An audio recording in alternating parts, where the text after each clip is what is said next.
Hey guys, a lot of people have asked me about our stock tank pool, especially because I painted it.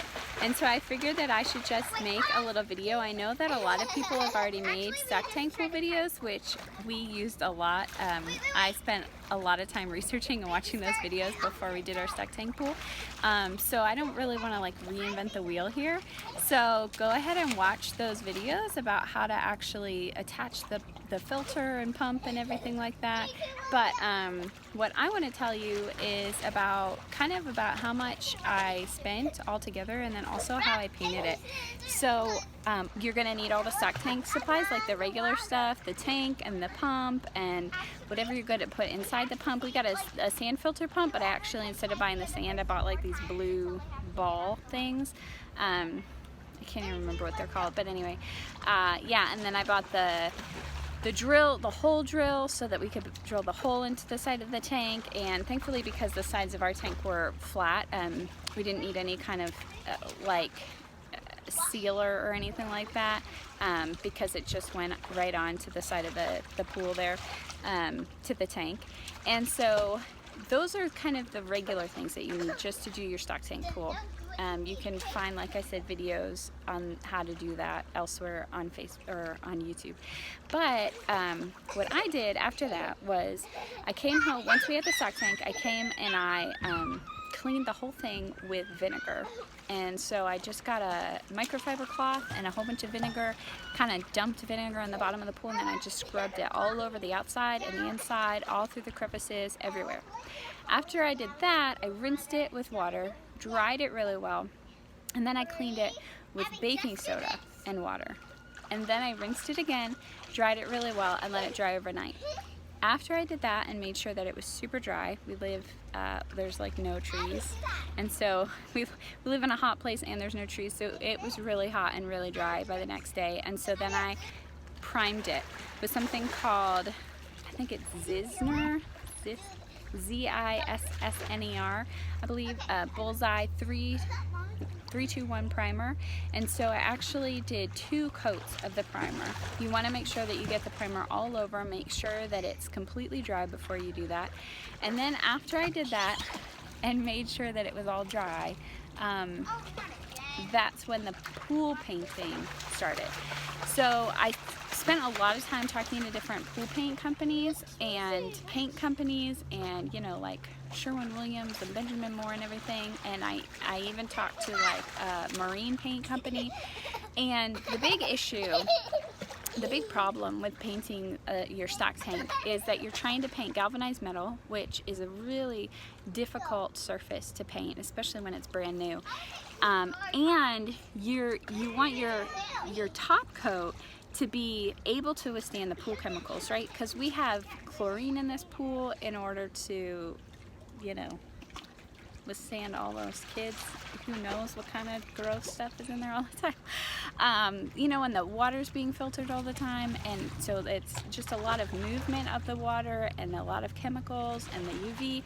So you need a top coat that's going to be able to withstand that. And so you could maybe find a paint that could go on galvanized metal, but it's not going to withstand the use of your pool, right? Or you could find a pool paint that could withstand the use of your pool, but it's not going to go on galvanized metal. So that was kind of the problem that I was coming across, was that there was kind of an either or.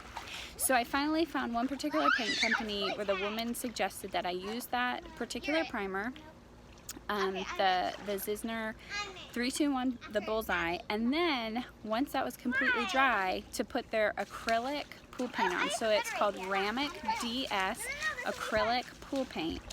And the only trouble with that is that there's not a lot of colors available. And so what I did was I purchased it in white, and then I bought something called Mixols. They're universal paint tint. Now Ramic told me that you can only add 2.5 ounces per an entire gallon. So the trouble with that particular method is that your paint color options are going to be very pastel-y. Like if you notice that our paint, the colors are very like light blues, light greens.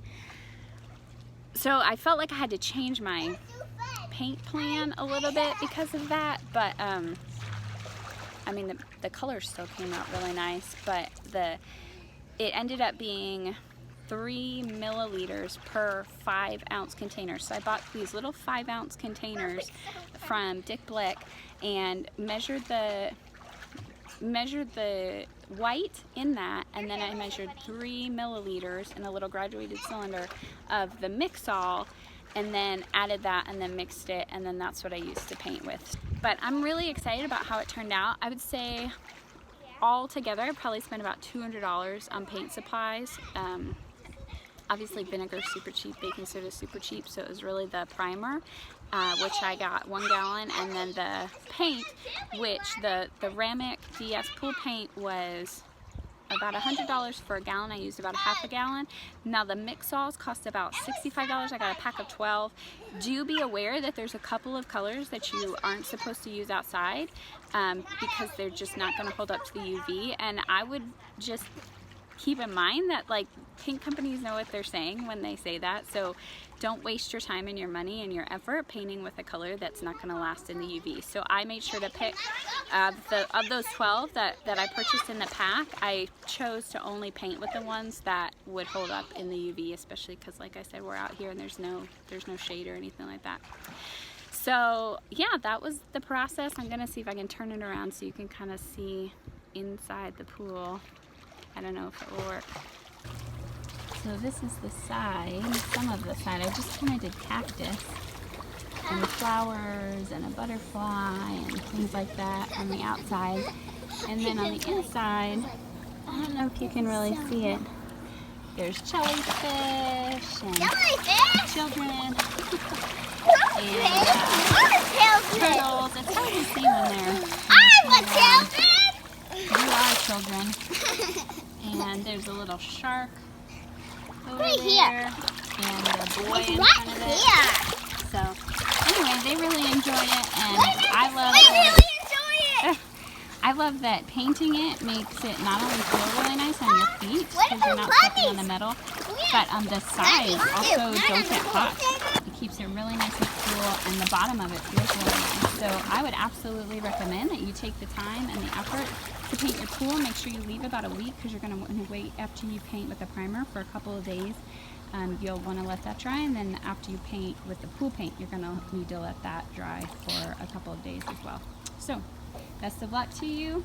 Happy painting, and show me your pictures when you're done. Thanks.